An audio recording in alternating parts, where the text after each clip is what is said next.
There you go. You guys ready? Go for it. JK, obviously playing a team from your home state. Do you have any friends on Colorado State? I actually, have a couple friends that play for Colorado State. When you were there, what do you know about Colorado State? What do you know about the players? You recruited by them? I actually, Colorado State didn't even recruit me, but I've been there. The only time I've ever been to Colorado State, to Fort Collins, is for soccer. When I used to play soccer, we used to have soccer tournaments up there, but I haven't spent much time up there at all, to be honest with you. Have you talked to those friends that you said you had on there? Yeah, well, I keep in touch with them every once in a while. I saw them when I went home for May.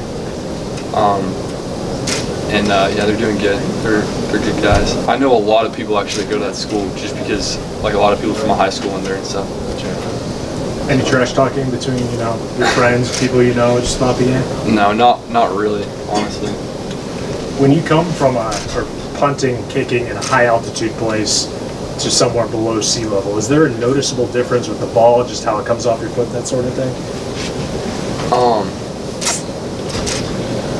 I will say this. A lot of people don't really know about the physics behind it, because in golf there's a noticeable difference. In baseball there's definitely a noticeable difference in hitting, but that's because the faster the ball is going to go, the more the wind's going to affect it, and the more the air resistance is going to affect it. For punting, it really doesn't affect it that much. I'll go home and I'll kick, and I'll come back here and I'll kick, and there's not a very noticeable difference, to be honest with you. Did you study? How well do you know this? Is it kind of a thing as a punter? You kind of have to understand that a little more than probably other people do. No, I mean I don't need to understand that as a punter. But my sister, she's really smart. Me and her talk. She went and she did biomedical engineering was her major. It's she knows a lot. So me and her have had conversations. Where did she go?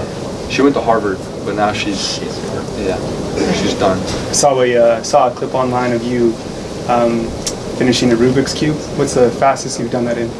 Oh, actually, when I did it online, at the media day that day, that was the fastest I'd ever done it. It was 1 minute and 3 seconds. So. JK, you're a pretty routine guy, it seems like. How much has responsibility of being a place kicker added to that?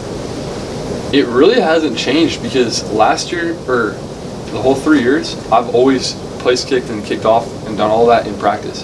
So that's always been a part of my routine. The only thing different is there's an opportunity now that I'll possibly kick in a game. And then for kickoffs, I'm just kicking in games now. So there's not a big difference in the routine. So is there a number that coaches said, hey, this is your kicks from here out, because you seem to be the lone guy? Is that a number that you guys have set on, or are you just waiting for him to turn and say, this is your kick? There's not a specific number necessarily. It may differ from game to game, but it's really whatever coach is feeling. And so we haven't had an opportunity for me to kick field goals yet, but yeah. JK, I think there's obviously more nuance in punting than the average person might recognize.